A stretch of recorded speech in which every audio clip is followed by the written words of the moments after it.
my lesson is this. I don't give a shit. And I don't think you should do this what makes you happy. I think you should do what makes you great. When I left this school, I was presented with two options. I could move to New York City and begin my acting career, a city where I knew next to no one. Or I could take the entry-level position that had been offered to me by Fidelity Investments. And this threw me for a loop. Should I take this job? Is this my destiny? Am I the next great financial genius? Should I come up with a plan B? Should I work in Boston for a few years and make enough money to have a cozy transition to New York? Well, I have always had a half-baked philosophy that having a plan B can muddy up your plan A. I didn't take the job. I moved to the city. I bussed tables. I lived in a basement apartment next to a garbage chute that was filled with cockroaches. And I could not have made a better decision. But I think the lesson is this.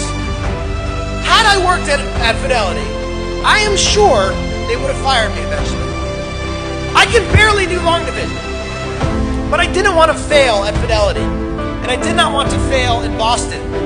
If I was going to run the risk of failure, I wanted it to be in the place where I would be proud to fail, doing what I wanted to do. And let me tell you something, I did fail. Over and over again.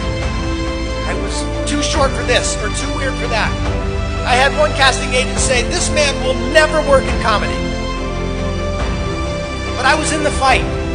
I was taking my punches, but I was in the fight. Don't wait for your break, make your break. Don't make it happen for yourself. Now listen up! You cannot let a fear of failure, or a fear of comparison, or a fear of judgment stop you from doing what's going to make you great.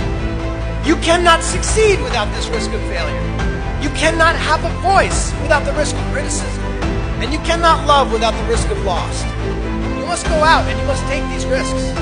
Everything I'm truly proud of in this life has been a terrifying prospect to me. From my first play, to hosting Saturday Night Live, to getting married, to being a father, to speaking to you today.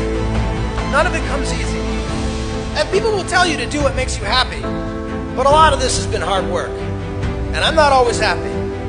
And I don't think you should do just what makes you happy. I think you should do what makes you great.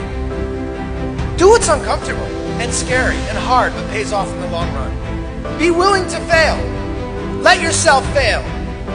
Fail in the way, in the place where you would want to fail. Fail, pick yourself up, and fail again. Because without this struggle, what is your success anyway? Look, as best we know it, we have one life. In it, you have to trust your own voice, your own ideas, your honesty, your vulnerability, and through this you will find your way. You do not have to be fearless. Just don't let fear stop. Live like this as best you can, and I guarantee you will look back on a life well lived.